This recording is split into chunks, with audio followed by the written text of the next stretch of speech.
திருநெல்வேலி மக்கள் தில்லா பேசுவாங்க. ஓ, தீன் இருக்கனால.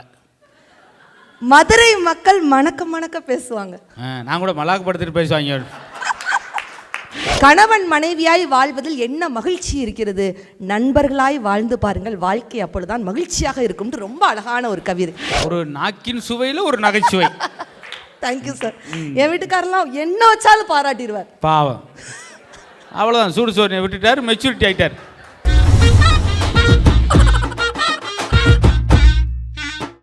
வாழ்க்கை ஜாலியாக எடுத்துக்கங்க, பாசிட்டிவாக எடுத்துக்கங்க, எப்பவுமே நேர்மறை எண்ணங்களோடு இருங்க, வாழ்க்கை சுவாரஸ்யமாக இருக்கும் என்று கோயில்பட்டி, திருநெல்வேலி மாவட்டம் ஒட்டப்பிடாரம், தூத்துக்குடி தாலுகாவிலிருந்து வருகை புரிந்துள்ள அன்னபாரதி அவங்களுக்கு ஒரு கரகோஷம். மற்ற மொழிகளைப் போல் இல்லை நம் தமிழ் மொழி. நம் உணர்வுகளோடு கலந்ததுதான் நம் தாய்மொழியாம் தமிழ் மொழி.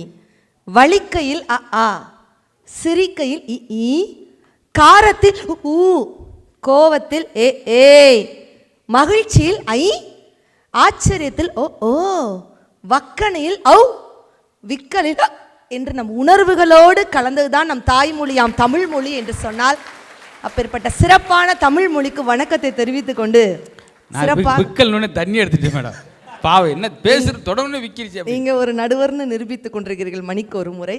சிறப்பாக டைம் மீடியாஸ் யூடியூப் நிறுவனத்தாருக்கும், துரைசாமி சார், தர்மராஜ் சார் எல்லாருக்கும் சிறப்பானது ஒரு வணக்கத்தை தெரிவித்துக் கொண்டு, அருமையான ஒரு கல்லூரி, அருமையான ஒரு இயற்கை சூழலோடு இருக்கிறீங்க. உண்மையிலே ரொம்ப பெருமையாக இருக்கிறது.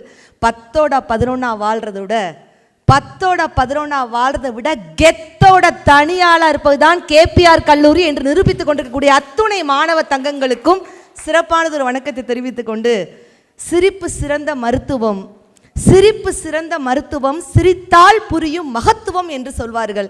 அப்படி சிரிப்பு மருத்துவராகவே இருக்கும் நகைச்சுவை நடுவர் மதுரை முத்து அவர்களே, யாராவது உங்களை வாழ்த்துனாங்க சார்? வாழ்க்கை போலி போலி போலின்ட்டு உங்களை ஏதாவது வாழ்த்துனாங்களா? கடைசியில் அவங்க தான் 2 பேரும் போலியா தராங்க எனக்கு. பாத்தீங்களா, எங்க அணியை பாருங்க சார். ஒரு நல்லாசிரியர், பாவம் நல்லாசிரியர், வாடகைக்கு சட்டை வாங்கிட்டு வந்திருக்காரு. எங்க அணியில அவர் கொங்குக்காரர், நான் திருநெல்வேலி பொண்ணு. ஒவ்வொரு ஊர் மக்களும் ஒவ்வொரு விதமா பேசுவாங்கம்மா. இப்ப திருநெல்வேலி மக்கள் எப்படி பேசுவாங்க தெரியுமா சார்? திருநெல்வேலி மக்கள் தில்லா பேசுவாங்க. ஓ, தீன் இருக்கனால. மதுரை மக்கள் மணக்க மணக்க பேசுவாங்க. நான் கூட மலாக்கு படுத்துட்டு பேசுவாங்க.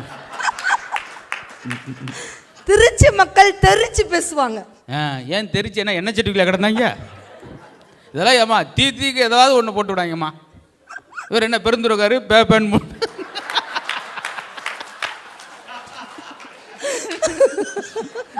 நீ அடி வாங்கிட்டு போகிற கன்ஃபார்ம் ஆயிடுச்சு. ஏன்னா பெருந்துருக்காரங்க 2 பேர் இருக்காங்க. சென்னை மக்கள் செலிக்க பேசுவாங்க சார். விருத்தாச்சல மக்கள் அவர் பழனிக்கார் பரிதாபமா பேசுவாரா? ஆனா எத்தனை ஊர் மக்கள் இப்படி பேசினாலும் கோயம்புத்தூர் மக்கள் தாங்க கொஞ்சி கொஞ்சி பேசக்கூடிய அருமையான தமிழ் உள்ளம் படைத்தவர்கள். அதனாலதான் சார் அவரோட முகத்தெல்லாம் பாருங்க, குழந்தை மாதிரி ரசிக்கிறார். பால் வடியுது சார் அவருடைய முகத்துல. அப்படியா? பக்கத்துல டீ கிளாஸ் வைங்க, டீயை போட்டு குடிச்சிட்டு போவோம். பாத்தியா, பால் வடிதுன்னு சொன்னோன்னு அவங்க யாருங்க, ஒரு உறவு எந்திரிச்சு நின்று அப்படி ஒரு குடுக்குறாங்கன்னா என்ன அர்த்தம்? இதோட பேச்சு நிறுத்திக்கன்னு அர்த்தம். வாழ்க்கை, குடும்ப வாழ்க்கை, ஜாலி அப்படின்னு சொல்லிட்டு எங்க அணி நாங்க ஏன் பேசுறோம் சார்? அவங்களுக்கு தான் தலைப்பு கொடுத்துருக்கு, அதை நீங்க பேசுறீங்க. கிடையாதுங்க. வாழ்க்கை ஏன் ஜாலின்னு பேசுறோம்? மற்றவங்க பொறாமப்படுற அளவுக்கு வாழணும்னு அவசியமே இல்லைங்க. மற்றவங்க பொறாமப்படுற அளவுக்கு வாழணும்னு அவசியம் இல்லை. பெத்தவங்க பெருமைப்படுற அளவுக்கு வாழ்ந்தாலே போதும், வாழ்க்கை ஜாலி தான். கடவுள் கேட்டதெல்லாம் கொடுக்கலன்னு நினைச்சாதான் வாழ்க்கை போலி. கடவுள் கெட்டதை கொடுக்கலன்னு நினைச்சு சந்தோஷப்படுங்க, வாழ்க்கை ஜாலி. இன்னும் கிடைக்கலையே நினைச்சாதான் வாழ்க்கை போலி. ஆனா இத்தனை விருதுகள் வாங்கி முன்னாடி உட்கார்ந்துருக்காங்களா அத்தனை பேருக்கும் வாழ்க்கை ஜாலியா தானங்க இருக்கு. என்ன நடுவர்கள் வாழ்க்கை போலி போலி போலி என்ன தெரியும்? எப்பா நீ இப்பதானப்பா கல்யாணம் முடிச்ச, ஆனா ஒரு மொய்க்காக கல்யாணம் முடிச்சிருக்கானே, இவனுக்கெல்லாம் வாழ்க்கை போமா. நல்லா கேளுங்க மேம். ஆசையா கல்யாணம் முடிஞ்சோன்னா மொய் சட்டியை திறந்துருக்காரு, 33 ரூபா 50 பைசா இருந்திருக்கு. கல்யாணம் பண்ணி வேஸ்டா போச்சு அப்படின்னு கேளுங்க சார். ஆனா உண்மையிலே என்னைய நீங்க அறிமுகப்படுத்துறீங்க பிக் பாஸ் வீட்டில். நான் 1 வாரம் தான் எடுத்துட்டு வந்திருக்கேன். உண்மையிலே நான் பெருமையா சொல்றேன் சார். அதுக்கு நாங்க ரொம்ப சந்தோஷப்படுறோம். இல்லை உண்மையிலே சார் சொல்கிற மாதிரி எனக்கு ரொம்ப சண்டை போட தெரியாது, அதனால தான் அங்கே இருக்கவே முடியல அப்படின்ட்டு சொன்னால், நான் கமல் சார்கிட்ட வெளியில் வரும்போது கூட சொல்லிட்டு வந்தேன், என்னுடைய தமிழ் மக்களை பார்த்து கடைசி வரை சிரிச்சு வச்சது அதுவே எனக்கு பெரிய சந்தோஷம் தான் சொல்லிட்டு வந்தேன்னு சொன்னால், அந்த இடத்துல கூட நான் வாழ்க்கை ஜாலியாக தான் எடுத்துகிட்டு வந்தேன். என்ன வாழ்க்கை போலி போலி என்னதான் நீங்கள் போலின்னு அந்த அணி பேசினாலும் வெள்ளிக்கு அப்புறம் சனி ஜெயிக்க போகிறது எங்கள் அணி. நீங்கள் ரெண்டு வருமா? ஆமாம் சார். வெள்ளிக்கு அப்புறம் சனி ஜெயிக்க போகிறது எங்கள் அணி. சனிக்கு அப்புறம் ஞாயிறு பேசாம போயிரு. ஐயா இதுக்கு யங்ஸ்டர்ஸ் கைத்தறல கொடுத்தாலும் பரவாயில்ல, முன்னாடி ஐயா முதக்கண்டு வெறித்தனமா அந்த பாயிண்ட் கைத்தறல கொடுக்குறாரு. அவர் இந்த ஜோக்குகளுமா நான் முத ஜோக் அடிச்சல, அது இப்போ தான் புரிஞ்சிருக்கு. ஓ அதுவா அப்படின்றாரு. இப்போ நான் சொன்னக்கு இதுவாண்டுவாரு, நான் இழுத்துக்கிட்டு அங்கே மதுரை போயிடுவேன். 60 வயசுல அவங்க தாத்தா அழகா அப்படி சிரிச்சிட்டு இருக்காருன்னா என்ன அர்த்தம்? பக்கத்தில் ஒரு சம்சாரம் இல்லைன்னு அர்த்தம். எல்லாரும் சிரிக்க முடியுமா? ஆய மோடு நீங்களாம் சிரிச்சிருவேன். அப்படி சொல்லாதீங்க சார். அதான் சொல்லிட்டேன், அப்புறம் சொல்லாங்க சார். குடும்ப வாழ்க்கை இப்போ இங்கே குடும்பமாக வந்திருக்கவங்க மட்டும் கொஞ்சம் கை தூக்குங்கம்மா, சும்மா கை தூக்கு பாருங்க. எல்லாரும் நல்லா சிரிச்சா குடும்பமான கை தூக்குனீங்க. அது ஒரு வித்தியாசமான குடும்பத்தை பார்த்தேன். என்ன சார் இப்படி ஒரு ஆள் கை தூக்கி நான் பார்த்ததில்ல. போதும் மறுபடியும் இறங்குது. சரி, இப்போ குடும்பமாக வந்திருக்கீங்கல்ல, வாழ்க்கை எப்படி ஜாலியாக இருக்கிறதுக்குன்னு ஒரு சூப்பர் டிப்ஸ் இப்போ நான் அன்னபாரதி நான் கொடுத்துட்டு போகிறேன். தயவு செய்து ஃபாலோ பண்ணுங்கள். குறிப்பாக அருண் மொய்க்காக கல்யாணம் முடிச்சல, தயவு செய்து இதை நீ ஃபாலோ பண்ணிக்கோ, அப்போ தான் வாழ்க்கை ஜாலியாக இருக்கும். யாரெல்லாம் டெய்லி வேலைக்கு போகிறோம், டெய்லி வேலைக்கு போகிறோம், பணம் சம்பாதிக்கிறோம், அப்படி தானேங்கய்யா? ஐயா என்ன கொட்டாய் விட்டுக்கிட்டு இருக்கீங்க? எவ்வளோ சீரியஸான பேச்சை நான் சொல்லிக்கிட்டு இருக்கேன். டெய்லி வேலைக்கு போகும்போது யாரெல்லாம் அவங்க மனைவிக்கு அப்படின்னு ஒரு முத்தம் கொடுத்துட்டு கிளம்புவீங்க? எல்லாம் தேவையில்லாத வேலைமா, அதுக்கு அவன் வேலைக்கு போகாமலே இருந்துருவேன். போயில போய் என்ன நீங்க ஆட்டோ வந்துச்சு எங்கா இப்போ போய் டைம் இருக்குமா? அதுக்கெல்லாம் எங்க முத்தம் வாட்ஸ்அப்பில் அனுப்பிடுவேன்டி, டைம் ஆச்சுன்னு போடுவேன். இல்லைங்க, நிஜமாவே இப்போ ஒரு ஆய்வறிக்கை வெளியிட்டிருக்கிறாங்க. யாரெல்லாம் கணவன் வெளியில் வேலைக்கு கிளம்பும் போது மனைவிக்கு ஒரு முத்தம் கொடுத்துட்டு சென்றா 1 ஆண்டு 2 ஆண்டு இல்லை 5 ஆண்டுகள் ஆயுள் காலம் கூடும் அப்படின்ட்டு ஒரு ஆய்வறிக்கை வெளியிட்டிருக்காங்க அப்படின்ட்டு சொன்னா நானும் படித்தேன். என்ன சார்? நானும் படித்தேன். அதை ஐயா அன்பரசன் சாரும் படித்தார். முத்தம் கொடுக்கணும். அவர் முத்தம் கொடுத்ததுக்கு எடுத்து வீட்டுக்காரர் அறுவாடை வந்துட்டான். அவங்க எங்கே வராங்க? யார் கொடுக்குறோம்னு சொல்லல சார். குடும்பத்தில் ஒருத்தர் என் ஆசிரியர் எப்படி சிரிக்கிறார்? அவர் பார்க்குறாரு, முக்கியமான பேச்சால் நீங்கள் தானே என்னை கூட்டு வந்துட்டு. எழுத்தாளர் ஜெயகாந்தன் அவர்கள் ரொம்ப அழகாக சொல்லியிருப்பாங்க. எது முத்தம் கொடுக்குற பற்றியா? என்னம்மா சொல்கிறீங்க? எங்களுக்கு முத்தம் கொடுக்கறத தாண்டி ஒரு அழகான ஒரு கவிதை எனக்கு ரொம்ப பிடிச்சிருக்குங்க. கணவன் மனைவியாய் வாழ்வதில் என்ன மகிழ்ச்சி இருக்கிறது, கணவன் மனைவியாய் வாழ்வதில் என்ன மகிழ்ச்சி இருக்கிறது, நண்பர்களாய் வாழ்ந்து பாருங்கள், வாழ்க்கை அப்பொழுதுதான் மகிழ்ச்சியாக இருக்கும்னு ரொம்ப அழகான ஒரு கவிதை. இந்த இடத்துல கேட்குறேன், உறவு பெருசா நட்பு பெருசா?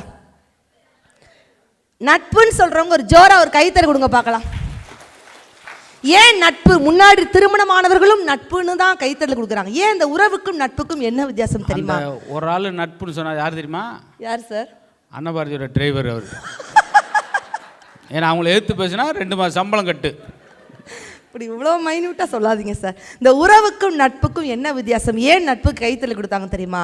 அர்த்தமற்ற வாழ்வை அர்த்தம் உள்ளதாக மாற்றுவது உறவு, அர்த்தமற்ற வாழ்வை அர்த்தமுள்ளதாக மாற்றுவது உறவு, அர்த்தமுள்ள வாழ்வை அற்புதமாக மாற்றுவதுதான் நட்பு அப்படின்ட்டு சொன்னார். அப்படி நட்போட வாழ்ந்து பார்த்தா குடும்ப வாழ்க்கை ஜாலி, அவ்வளோதாங்க. சும்மா வேலைக்கு போனோம் சம்பாதிச்சோம் அப்படிங்கிறத தாண்டி சார் நம்ம மேடைக்கு நான் வந்தல சார். ஏம்மா நட்புன்னா என்ன சொன்னீங்க? மகத்துவமா சொல்லி முடிச்சுட்டேன். அது ஒரு காலத்தில் தான்.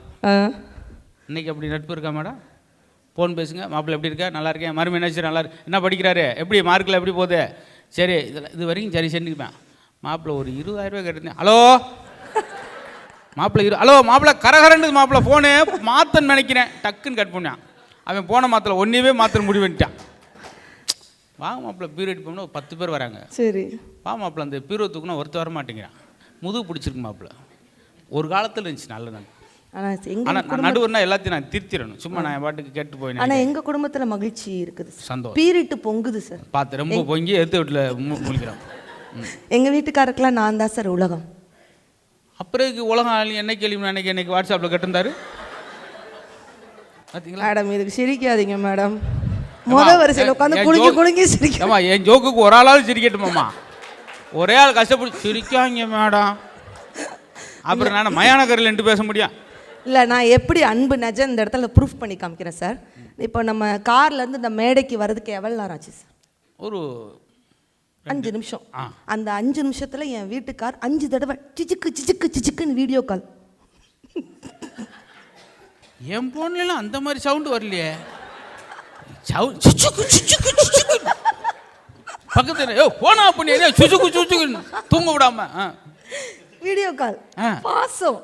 நீங்கள் ஒரே விஷயம், வீடியோ கால் வந்தாலும் முடிஞ்சு வச்சு சுச்சுக்கு அதெல்லாம் ஏன்னா எதுனா மியூசிக் பட்டி பண்ணுறோமா? இல்லை, அருண் கூட கேட்டாப்ல சுச்சு அவன் எது கேட்குறா? என்ன கேட்டாப்ல, எனக்குலாம் இப்போதாங்க கல்யாணம் முடிஞ்சு, உங்களுக்கு கல்யாணம் முடிஞ்சு எத்தனை வருஷம் ஆகுது, இப்படி வரைக்கும் இத்தனை வருஷம் லவ்வா அப்படின்னு கேட்டதுக்கு நான் என்ன சொன்னேன் தெரியுமா? சின்ன பிள்ளையிலே என் வீட்டுக்காரருக்கு நிலாவை காமிச்சு சோறு ஊட்டி பழகிட்டாங்க மேடம். இந்த நிலாவை பார்த்தா தான் வீட்டில் அந்த மனுஷன் இப்போ சோறே சாப்பிட்றாருண்ணா. அப்போ அந்த டீ பேலாம் தூக்குனே கிளம்புவோம். ஏன்னா நான் கொஞ்ச நேரம் போகலான்னு பார்த்தேன். நிலா கலாண்டும் போது அவ்வளோதான் பலாண்டு எந்திரிச்சணும். நான் இங்கே உள்ள திருமணமான ஆண்கள் மட்டும் கை தூக்குங்க சார். கல்யாணம் என்ன இவ்வளோ சோகமாக தூக்குறீங்க? சரி, கல்யாணம் எல்லாரும் கல்யாணம் ஆயிடுச்சுல்ல சார்? பரவாயில்ல சார். உங்ககிட்ட ஒரே ஒரு கேள்வி கேட்குறேன். மனைவியின் சமையலை, என்னுடைய மனைவி வைத்த சமையலை நான் பாராட்டுவேன் அப்படின்னு சொல்லக்கூடிய ஆண்கள் மட்டும் இப்போ கை தூக்குங்க பார்க்கலாம். என்ன சார் அவர்லாம் பயந்துக்கிட்டே தூக்குறாரு? ஏன்னா பயந்துக்கிட்டே சாப்பிடுவாரு. ஆனால் இந்த பட்டிமன்றம் முடிஞ்சிட்டு போன உடனே ஜாலியோ போலியோ தலைப்பு தட் டசன்ட் மேட்டர். ஆனால் தயவு செய்து உங்களுடைய மனைவியோட சமையலை பாராட்டிருங்க. நல்லா இருக்கோ நல்லா இல்லையோ. ஏமா அவர் பாராட்டு தான் நினைக்கிறாரு, சாப்பிட்டோன்னே நுரத்தள்ளிடுதுல. அப்புறம் எப்படி அவர் பாராட்ட அப்படி ஒரு கோணிச்சிருது? இல்லை, உத்தரப்பிரதேசத்தில் போன மாதம் நீங்கள் நியூஸ் பேப்பர் எத்தனை பேர் படிச்சீங்கன்னு தெரியல, நுரத்தள்ளிடுச்சா? மனைவி வைத்த முட்டை குழம்பை பாராட்டாததால் கணவனின் நாக்கை கடித்து துப்பிய மனைவி. அதனால உங்க நாக்கு பத்திரம். ஒரு நாக்கின் சுவையில் ஒரு நகைச்சுவை. Thank you sir. என் வீட்டுக்காரெல்லாம் என்ன வச்சாலும் பாராட்டிடுவார். பாவம், அவ்வளோதான். சூடு சோறு விட்டுட்டார், மெச்சூரிட்டி ஆகிட்டார். நல்ல மூக்கு முட்டை சாப்பிட்றீங்களா இல்லையா சார் ஆண்கள் நீங்கள்? ஏமா நானும் எனக்கு வயசு அந்தாந்த 42 ஆயிடுச்சு. சரி, கோழி முட்டை வாத்து முட்டை கேள்விப்பட்டிருக்கேன். மூக்கு முட்டைன்றது நான் மூக்கில் எங்கே முட்டை? ஆமா, தமிழ் இல்லாதெல்லாம் பொருளாலாம் பேசாங்க. இல்லை சார், ஐயா மாதிரி பெரியவங்களாம் அந்த காலத்தில் பொடி போடுவாங்க. இந்த சின்ன டப்பை இவ்வளோ தான், அந்த மேலே இருக்க அந்த கேப்பை கழட்டிட்டு சும்மா ஒரு ட்ராப் எடுத்து அப்படி மூக்கில் வச்சு ஒரிஜினலாக இருக்குது அப்படி மூடி வச்சுருவார். சிவாசியில் ஒரு ஆள் பொடி போட்டார் சார். என்னாச்சு தெரியுங்களா? 4-5 நாளாக பொடிட்டு அந்த பொடிட்டப்பா காணாமட்டு எடுத்து 4-5 நாளாக போடாத அந்த வெறியில் கேப்பை கழுத்திட்டு வச்சுட்டு அப்படின்றார். டப்பா மூக்குக்குள்ளே போயிடுச்சு. அப்புறம் 5-6 டாக்டர் வந்து ஆப்ரேஷன் பண்ணி அப்புறம் ஒரு வழியாக கஷ்டப்பட்டு எடுத்தாங்க. டப்பா வரல, மூக்கை. ஓவரா இல்லையாங்க சார்? அதான் ஓவர் தான், கொஞ்சம் ஓவர் தான். ஒவ்வொருக்கு 6 பால். ஆனால் என் வீட்டுக்கார்ட்ட சொன்னேன், மாமா இந்த 4 வாரம் தொடர்ந்து எனக்கு ப்ரோக்ராம் இருக்குது, நான் ஊருக்கு போயிட்டா சாப்பாட்டுக்கு என்ன பண்ணுவீங்க? என்ன மனுஷன் ஒத்த வார்த்தை என்னை திருப்பி பார்த்து சொன்னார், சாப்பாடு கிடைக்குதுடி சாப்பாடு, மனுஷனுக்கு நிம்மதி தாண்டி முக்கியம், நீ தாராளமாக போயிட்டு வாடி அப்படின்னா. அப்படி சொல்லிட்டா வாழ்க்கை போலி. வாழ்க்கை எப்படி ஜாலியாக இருக்குன்னா ஒரு சின்னதாக பாராட்டு. மனைவி ரொம்ப எதிர்பார்க்கவே மாட்டாங்க. இப்போ உள்ள நம்ம மாணவிகள்லாம் பின்னாடி இருக்காங்கல்ல, அவங்களுக்கெல்லாம் யாரை பிடிக்கும் தெரியுமா? ஆண்கள் கணவன்மார்கள் வருங்கால கல்யாணம் முடிக்கிற பசங்கள்லாம் கேட்டுக்கோங்க. குடும்பத்தில் சண்டை வந்துட்டா சமாதானம் பண்ணுற புருஷனை விட எந்த மனுஷன் கிச்சனுக்குள்ளே விறுவிறுன்னு போய் சமையல் பண்ணுறானோ அந்த புருஷனை தான் இன்னைக்குள்ள பெண்களுக்கு ரொம்ப பிடிக்கும்.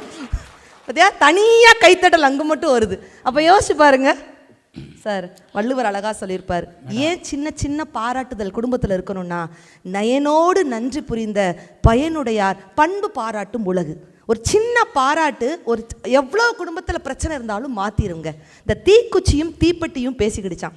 தீக்குச்சி சொல்லிச்சான் தீப்பெட்டியை பார்த்து, ஒவ்வொரு முறை நாம் உரசும் பொழுதும் நான் மட்டுமே எரிந்து சாம்பலாக போகிறேன், நீ மட்டும் அப்படியே இருக்கே ஏன்னு கேட்டுச்சான். அதுக்கு தீப்பெட்டி சிரிச்சுக்கிட்டே சொல்லிச்சான், ஒன்றும் இல்லை, தலைக்கணம் உள்ளவர்கள் விரைவில் அழிந்து போவார்கள்னு சொல்லிச்சாங்க. இந்த குடும்பத்தில் அந்த தலைக்கணத்தை மட்டும் கொஞ்சம் ஓரங்கட்டி வச்சுட்டு நீ பெருசா நான் பெருசா அப்படிங்கிறதெல்லாம் விட்டுட்டு கொஞ்சம் விட்டு கொடுத்து போனாலே வாழ்க்கையில் மகிழ்ச்சி இருக்குமா இல்லையா? குழந்தை வந்த பிறகு சண்டை வந்துருச்சு அப்படின்னு சொல்கிறீங்க. ஆனால் இங்கே உள்ள திருமணமான அத்தனை பேர்ட்டையும் கேட்குறேன், குழந்தை வந்ததுக்கு அப்புறம் தான் எங்கள் குடும்பத்தில் சந்தோஷம் அதிகமாக இருக்குன்னு சொல்லக்கூடிய பெற்றோர்கள் இருந்தால் ஒரு பெரிய கைத்தல கொடுங்க பார்க்கலாம். இதுவே சாட்சிங்க, அந்த கைத்தட்டலே சாட்சி. எத்தனை பேர் குழந்தைகளுக்காக நம்ம பிரச்சனைகளை நம்ம விட்டு கொடுத்துருப்போம் தெரியுமா? குழந்தை என்ன பேசினாலும் மனம் விட்டு பேசுங்க. குடும்பத்தில் என்ன மன கஷ்டம் வந்தாலும் குழந்தை ஒரு வார்த்தை பேசுச்சுன்னா வாழ்க்கை ஜாலியாக இருக்குமா போலியாக இருக்குமா சார்? யோசிச்சு பாருங்க. நம்ம குழந்தை பேச விடுறோமா சார்? அப்போ தான் பேச சப்பு வாய் மூடு எனக்குன்னு வந்து பிறந்திருக்காரு. அவன் அப்ளிகேஷன் போட்டு அவங்க வீட்டில் பிறத்தான். 6 முகம் ஆகஸ்ட் 7 உங்கள் வீட்டில் பிறக்க போகிற ரெடியாக இருந்துக்க சார். ஏதோ அந்த நேரம் கீழே விழுந்துட்டானா இவன் பிறந்த நேரம் கீழே விழ வச்சுட்டான். இப்படியே பேசுகிற குழந்தைகள் தினத்தை ஒரு நாள் மட்டும் கொண்டாடாதீங்க. தினந்தனும் குழந்தைகளோடு கொண்டாடுங்கள். நீங்கள் குழந்தையாக மாறுகிற பொழுது பெரிய மகிழ்ச்சி இருக்கும். ஒன்று நம்ம மகிழ்ச்சியாக இருக்கணும்னா குழந்தையாக இருக்கணும், இல்லை குழந்தைகளோடு இருக்கணும், இல்லாட்டி குழந்தை தன்மையோடு இருக்கணும். ரொம்ப சில்ட்ரன்ஸாக நடந்துக்கிறான் பரவாயில்ல, சைல்டிஷாக நடந்துக்கிறான்றாங்களா அதுதான் சந்தோஷம். எதையுமே அறியாமல் போராமப்படாமல். என் ஊரில் ஒரு 5 வருஷத்துக்கு முன்னாடி ஒரு கார் வாங்கிட்டு போய் கிராமத்தில் நிறுத்தினேன். காரை பார்த்துட்டு எதிர்த்து வீட்டில் இருக்க 3 வீட்டுக்காரன் ஒன்றா சேர்ந்து பேசினாங்க. நான் வாங்கினது 12 லட்ச ரூபாய்க்கு, அவங்க 3 பேரும் சேர்ந்து 13 லட்ச ரூபாய்க்கு எனக்கு செய்வன்னு வச்சுட்டு போயிட்டாங்க. வீட்டுக்கு வகுத்தால் வாழ்ந்து போய் தகடை மதிச்சு வீட்டுக்குள்ள வச்சுட்டு போயிட்டேன் சார்.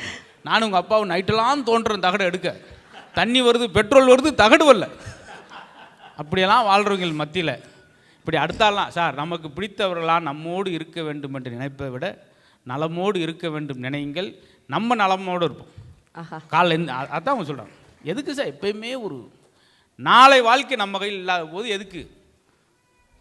வைரமுத்து சார் சொல்கிறார்ல, இந்த மனிதனுடைய மதிப்பு எவ்வளவு, மனிதனுடைய மதிப்பு எவ்வளோன்னு சொல்கிறார். இந்த மனித உடம்புல உள்ள கொழுப்பு சொத்தை வச்சு ஒரு சோப்பு செய்யலாம், 2 ரூபா 50 பைசா. இந்த மனித உடம்புல உள்ள இரும்பு சத்தை வச்சு ஒரு ஆணி செய்யலாம், 1/4 ரூபா. இந்த மனித உடம்புல உள்ள கந்த சத்தை வச்சு ஒரு தீப்பெட்டி செய்யலாம், 1/4 ரூபா. மொத்தமே 3 ரூபா 50 பைசா தாண்டல சார். இதான் சார் மனுஷ மதிப்பு. நான் தெரியுங்களா என்னை பற்றி தெரியுமா? 350 தானே, போயிட்டு வா பண்ணுறேங்க.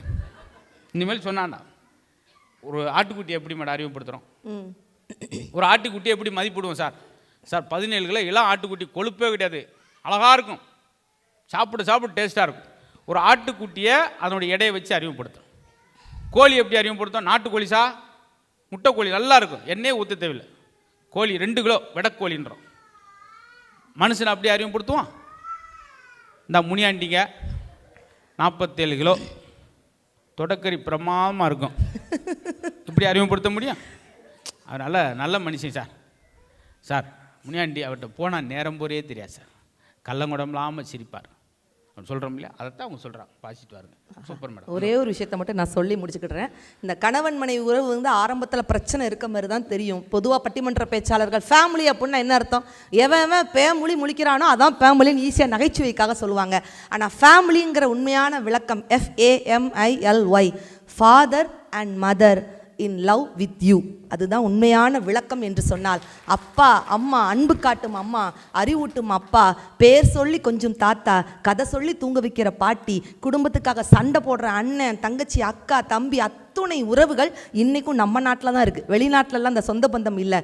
குடும்பத்தில் மனைவி பிரச்சனையாக இருந்தாலும் ஒரு கணவனுக்கு 30 வயதில் மனைவியோட இளமை ததும்பும் அழகு தெரியும், 40 வயதில் அவளுடைய தூய்மையான அன்பு புரியும், 50 வயதில் அவளுடைய அருமை தெரியும், 60 வயதில் அவள் இல்லாட்டி நம்மளால் வாழ முடியாது அப்படிங்கிற நிலைமைக்கு வந்துடுவார். 70 வயசில் அவள் தாயாவாள், இவன் சேயாவான். 70 வயசுக்கு மேலே ஒரு கணவன் மனைவி இருந்தாங்கன்னா மனைவி அந்த இடத்துல தெய்வமாவாள், கணவன் அந்த இடத்துல பக்தனாகவே மாறுவான் அப்படின்ட்டு சொன்னால் இதுதான் இல்லற வாழ்க்கை என்று சொன்னால் இல்லம் எப்பொழுது சொர்க்கமாகும் நண்பர்களே. கணவனை கடன் வாங்காமல் வைக்கும் மனைவியும் மனைவியை கண்கலங்காமல் வைக்கும் கணவனும் கிடைத்தால் நிச்சயமாக அந்த இல்லம் என்பது சொர்க்கமாகும்.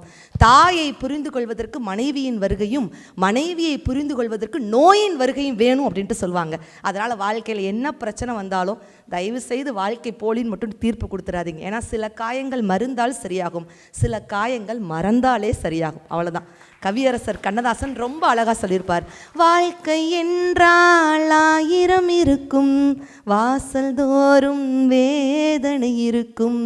வந்த துன்பம் எது வந்தாலும் வாடி நின்றால் ஓடுவதில்லை. எதையும் தாங்கும் இதயம் இருந்தால் இறுதி வரைக்கும் தொடர்ந்து செல்வோம்.